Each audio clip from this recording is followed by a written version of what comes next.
Students, as today I am going to start this topic, that is metal, non-metal and metalloid. I think we already have discussed about this one, but once again I am going to explain these all things. As we know that because we are having number of elements present in our periodic table, so these elements have some of the similarity, some dissimilarity with one another.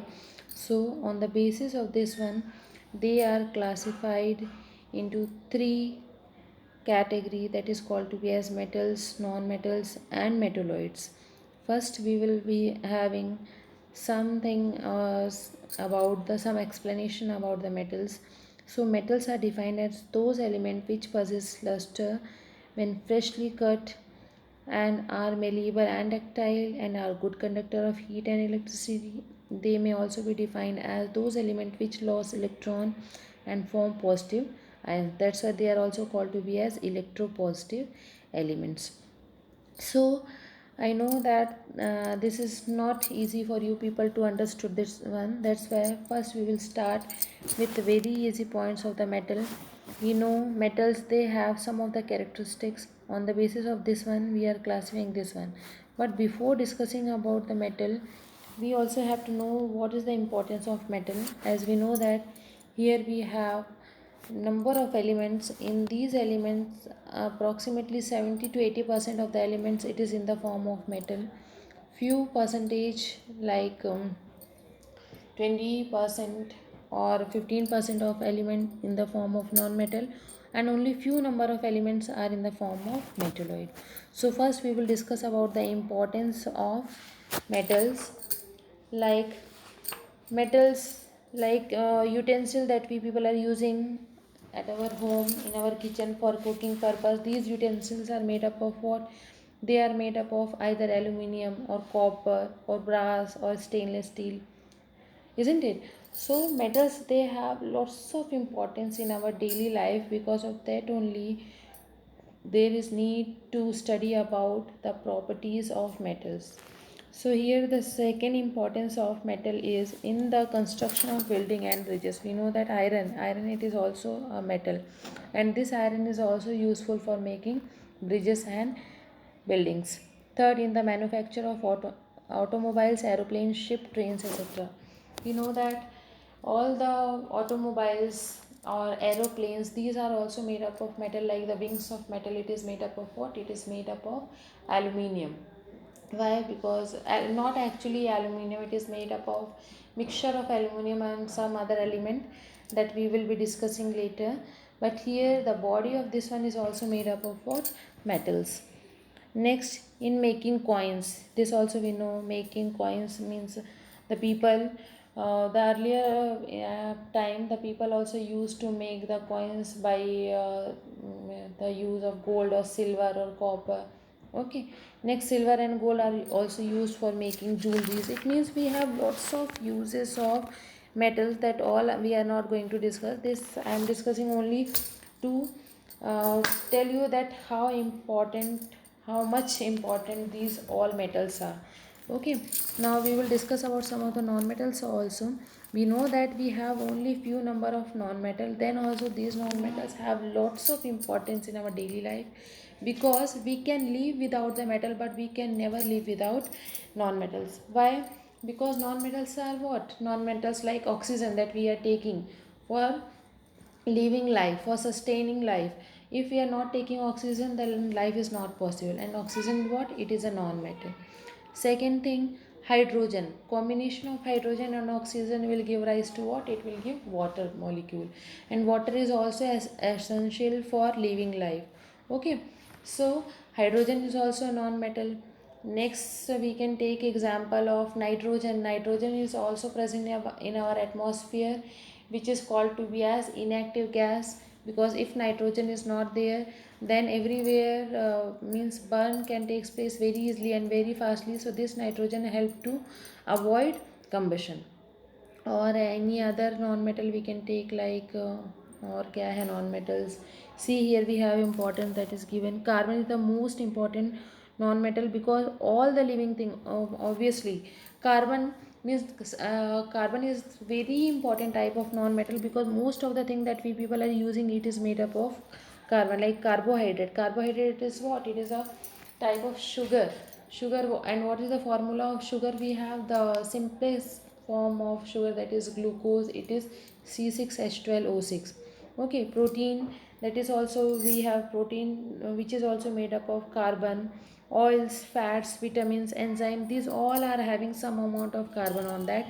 And we know that our body is made up of all these nutrition, and if we are not having these things, then our body is not able to work properly, and we are not able to grow properly.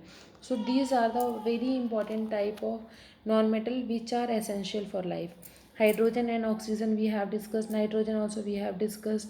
Another non-metal like sulfur, it also has very much important, like it is present in many of the substance found in the plants and animals. These are present in the protein also, like in hair also, onion also. So it means that non-metals, though they are in very less number, then also they have lots of importance in our daily life. Now here one question arises, that what are the things present in the metals and non-metal which make them so much useful? So because of the property of this metal and non-metal, they are that much useful that we cannot imagine the life without these things. So let's discuss about the properties of metal first. Okay, physical properties of metal. So first physical property of metal is what? Metal is the pure state possess luster, that is a shining surface. Luster means what? Shyness. Means metals, we have seen metal, all the metal they have shiny surface. It means whenever light falls into the surface of the metal, they shines. And if any type of dust or any pollutant deposit over the surface of the metal, then we can again make it shine by polishing it. So metals, they have the lustrous surface. Okay. Second property of metal, that is, or because of this property of metal, we are able to make these many of the metal for making jewelries. Like we can take example of gold, we can take example of silver, because they are very lustrous, they are very shiny, that's why it is used for making what? These all are used for making jewelries. Now second property of this one metal, that metals are generally hard. The hardness varies from metal to metal. Metals are mostly hard. Almost all the metal which are present, they all are hard, but they all are not same hardness. They all do not have the same hardness. The metal differ with one another on the basis of their hardness. Like if we are talking about iron, so iron is very hard. Or if we will be taking example of any other metal, so they are not as much hard as iron. But here we also have some of the exceptions are always there. So here also we have some metals which are not hard, or they are that much soft that we can cut with a knife also, that is sodium and potassium. We can cut with a knife, and we are keeping this sodium and potassium inside the kerosene. Why we are keeping this inside the kerosene? Because sodium and potassium, they are highly reactive type of metal. As they come in contact with air, they suddenly react and catches fire. That's why, to avoid the contact of air and sodium or potassium or these type of metal, we are keeping this one inside the kerosene. Okay. Next property, that metals are generally malleable. That means they can be beaten into sheet. This is also a very important property of metal, that metals are malleable. What do you mean by malleability? So here the meaning of this one is that whenever we are beating any of the metal with a hammer, what happen? Mostly whenever we are beating anything with a hammer, it simply split into or divided into small pieces. But here, when this metal is beaten, it do not breaks, it simply get converted into what? Into a sheet. And because of this property of metal, we are able to make utensils of metal. We are also able to make the foils of metal, that we have seen aluminum foil which is used for packing food. We are also using silver foil for decorating many sweets, because metals, it has the tendency to get converted into very thin sheet without breakage. So this property is called to be as malleability. Okay, next property, that is metals are generally ductile. Here the meaning of ductility is they can be drawn into wire. Some metals are also there which has the ability to stretch very long. Means when we are stretching this one, or when it can be drawn into a long wire. Means if we will be taking a small amount, 1 gram of any metal, then this metal have the ability to stretch about 10 meters or something around that. Because of this property of the metal, we are able to make wires of metal, and copper is used for making wire. Okay, so this property is called to be as what? This property is called to be as ductility. See, here example is given. 1 gram of gold can be drawn into a wire of about 2 kilometer length. Think about that. This much small amount can be stretched into this much of length. Next property of metal, that metals are good conductor of heat and possess high melting point. Metals, they are good conductor of heat and electricity also. It means metal have the tendency to allow the heat through it, or because of this property only we are able to make utensil with the help of metal. Why? Because metals, whenever we are keeping this utensil over the flame, what happens, this utensils, it allow the heat to pass through all the body of the metal, and it become heated up, and we are able to cook food over this one.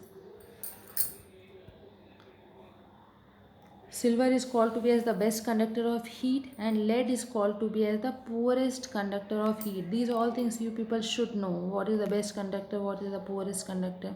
Next, metals are also called to be as the good conductor of electricity. We also know that metals, they allow the electricity to pass through it, and because of this property only we are using wires of metal, or these metals allow the electricity to flow from one place to another place. Here also silver is taken as the best conductor of electricity, whereas mercury is taken as the poorest conductor of electricity. Okay. Though silver is taken as the best conductor of electricity, that's then also silver and gold, they are very costly. That's why mostly we are using copper and aluminum for making wires, because they are cheaper and it would be more convenient to make the wires of copper and aluminum as compared to the silver. Next property of this one, that metals are sonorous. Metals, they have high density. What do you mean by sonority? Sonorous means the metal have the tendency to produce musical sound. Okay, because of this property of the metal we are able to make many type of instrument with the help of metal, like guitar, sitar. The wire which is available in the guitar, sitar, they all are made up of metal only. Metals are also used because of the good sound of metal. School bell, that is also made up of what? It is also made up of metal. That's why metal are called to be as sonorous. Metals have high density. Density means what?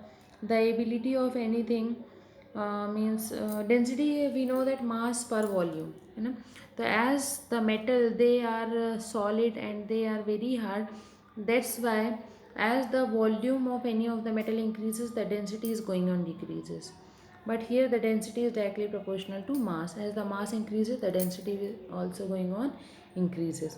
Okay, but here also we have exception like lithium, sodium, potassium. They are also metal, but they have low density as compared to the other metal. Now next property, that they have high tensile strength. What do you mean by tensile strength?